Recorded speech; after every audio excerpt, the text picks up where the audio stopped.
እንክርዳዱን ሊያቃጥል ስንዴውን እየሸከፈ ነው።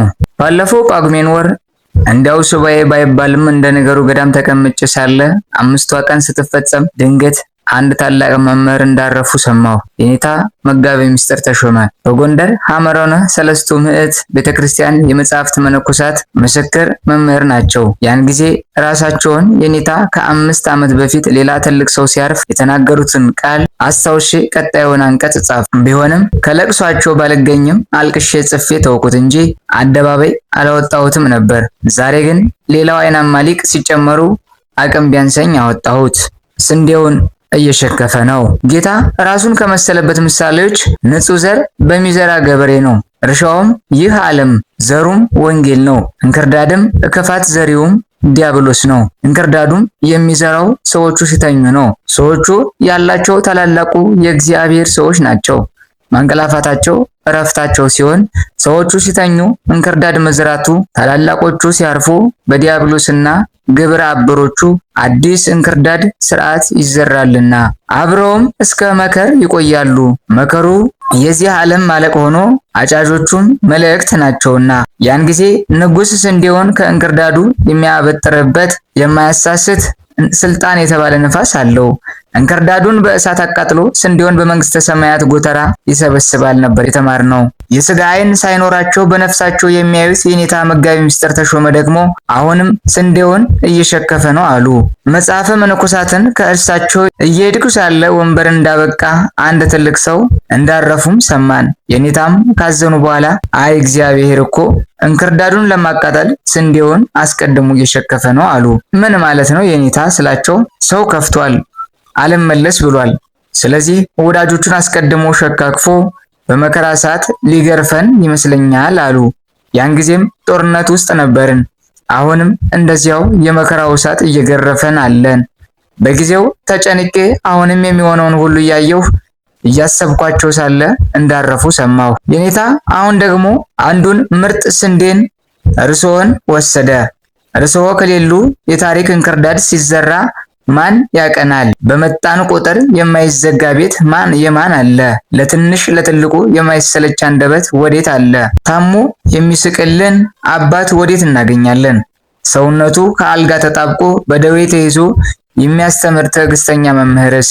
የኔታ ሩቅ ሆኜ የት ጠፋህ የሚሉኝ የኔታ በቀለም የወለዱኝ አባቴ፣ የኔታ ጎንደር 4 ዓመት ስቀመጥ በደነዘዘኝ ቁጥር መጥቼ ልጅነቴን የማጫውተውት ወዳጄ፣ የኔታ ስንዴዎቹን እናንተ ሲሸክፍ በእሳት እንዳያቃጥለን በጸሎቱ ያስቡን። የመጽሐፈ መነኮሳት መምህር ነዎትና እኒያ በስስት ሲተረጉሙላቸው የነበሩ ከዋክብት እንጦስንና መቃርስን ሲያገኟቸው እንደደከምን ይንገሩልን ብዬ አልቅሼ ነበር።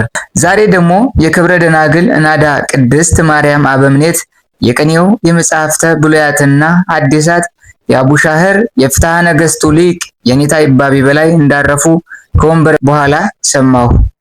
የኔታ ይባቤ ቀርቤ ባላውቃቸውም በአንዲት እናታችን በቤተ ክርስቲያን ግን አውቃቸዋለሁ።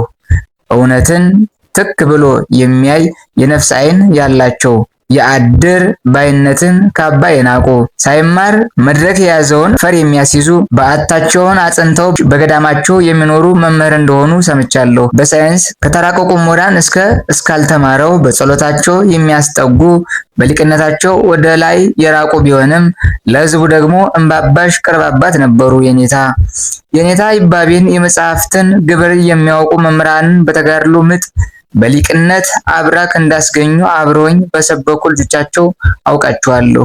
ለኛ ቢኖሩልን እንጂ ለእሳቸውስ ቅዱስ ጳውሎስ ልሄድ ከክርስቶስ ጋር ልኖር እናፍቃለሁ፣ የሚሻላቸው ወደ አገልግሎት አምላክ ሄደው ፊቱን አይተው ማረፋቸው ነው። ለኛ ግን ቤተሰቡ ሲተኙ ጠላት እንክርዳድ ዘራ እንዳለ ጌታ የመጽሐፍትና የጸሎት ቤተሰቡ እናንተ ስትሄዱ እንክርዳድ እንዳይበቅልብን ለቀረባችሁት ጌታ ለመድኃኔ ዓለም አሳስቡልን፣ በጸሎታችሁ አትርሱን። የኔታ ለሁለቱም መምህራን ደቀ መዛሙርት ካህናት፣ ዲያቆናትና መነኮሳትና የቅድስት ቤተክርስቲያን ልጆች ማርታና ማርያምን አብሮ አልቅሶ ያጽናና ጌታችን መድኃኒታችን ኢየሱስ ክርስቶስ የልብ ሰላም ይስጥልን። የኔታ ይባቤ አጭር የህይወት ታሪክ። አራት አይና ቆሞስ አባ ይባቤ በላይ ከአባታቸው ከአቶ በላይ ፈንታና ከእናታቸው ከወይዘሮ ይታይሽ ወርቄ በቀድሞው አጠራር በጎጃም ክፍለ ሀገር በዳንግላ ወረዳ አብሽካን ቅዱስ ጊዮርጊስ በተባለ ቦታ መጋቢት 27 ቀን 1951 ዓ.ም ተወለዱ። በ1956 ዓ.ም በአያታቸው ወይም የእናታቸው እናት ሞት ምክንያት እናታቸው አባታቸውን ሊቀ ካህናት ወርቄ ጀንበሬን ለመጦር ወደ ናዳ ሲሄዱ አራት አይና ቆሞስ አባ ይባቤ በላይ በወቅቱ የ5 ዓመት ህፃን ነበሩ። ወዲያው ናዳ እንደደረሱ የወላጆቻቸውን ፍቅር አጣጥሞ ሳይጨርሱ ገና በ5 ዓመታቸው ወደ አብነት ትምህርት በመግባት ትምህርታቸውን በዝክረ አቦ ከፊደል ገበታ እስከ ጽዋቶ ዜማ ከመምህር የኔታ ተአምር አስኪደዋል። በመቀጠል ቻባ ቅዱስ ጊዮርጊስ ወደ ተባለ ቦታ በመሄድ የቅኔና የፍትሐ ነገሥት መምህር ከሆኑት ከየኔታ ወሃቤ ጸጋ ቅኔን ከነአገባቡ ግስን እስከ አመሉ እንዲሁም የአቡሻህር ትምህርትን ተምረው በመምህራቸው ተመርቀዋል። በተጨማሪም በመምህራቸው የኔታ ወሃቤ ጸጋ መልካም ፈቃድ ለግ ማርያም ወደ ተባለው ቦታ ወደሚገኙት መምህር የኔታ መንክር ጉባኤ ቤት ገብተው ለሁለተኛ ጊዜ የቅኔን ትምህርት ተምረው ተመርቀዋል። በሁለቱም ጉባኤ ቤት እየተመላለሱ የቅኔ ዘረፋን አስኪደዋል። የቅኔ ትምህርታቸውንም ካስመሰከሩ በኋላ ምክትል መምህር በመሆን አስተምረዋል። አራት አይና የኔታ ይባቤ በላይ ለትምህርት ባላቸው ፍላጎት የሊቃውንት መፍለቂያ ወደ ሆነው ደብረ ዲማህ ቅዱስ ጊዮርጊስ ገዳም በመሄድ ከመምህር አለቃ ወልደ ማርቆስ የሐዲሳት ትርጓሜና የፍትሐ ነገሥትን ትምህርት ተምረዋል። በዚህም ቦታ በመምህራቸው መልካም ፈቃድ በ1974 ዓ.ም ከትምህርታቸው ጎን ለጎን የቅኔና የአቡሻር ትምህርትን ወንበር ዘርግተው አስተምረዋል። አራት አይና ቆሞስ አባ ይባቤ በላይ መጽሐፍተ ብሉያትን ከመምህር ገብረ አምላክና ከመምህር ገብረ ኢየሱስ ተምረው ተመርቀዋል። ማዕርገ ዲቁናን ከብፁዕ አቡነ ማርቆስ ቀዳማዊ በ1964 ዓ.ም የተቀበሉ ሲሆን በፈቃደ እግዚአብሔር በ1985 ዓ.ም ግንቦት 12 ቀን ደብረ ሊባኖስ አቡነ ተክለ ሃይማኖት ገዳም ስርዓተ ምንኩስናን ፈጽመዋል። በ1986 ዓ.ም ደግሞ ማዕርገ ቅስናንና ቁምስናን በወቅቱ የምዕራብ ጎጃም ሀገረ ስብከት ሊቀ ጳጳስ ከነበሩት ከብፁዕ አቡነ በርናባስ ተቀብለዋል። አራት አይና ቆሞስ አባ ይባቤ በላይ ትምህርታቸውን እንደጨረሱ ምን ማድረግ እንዳለባቸው ፈቃደ እግዚአብሔርን ለመጠየቅ ሱባኤ ገብተው ፈለገ ብርሃን ናዳ ማርያም ላይ ታላቅ ጉባኤና ገዳም እንደሚተከል በሱባኤ ተገልጦላቸው ጥቅምት 20 ቀን 1979 ዓ.ም በመምህራቸው አለቃ ወልደ ማርቆስ ሽኝት ተደርጎላቸው ወደ ናዳ መጥተዋል።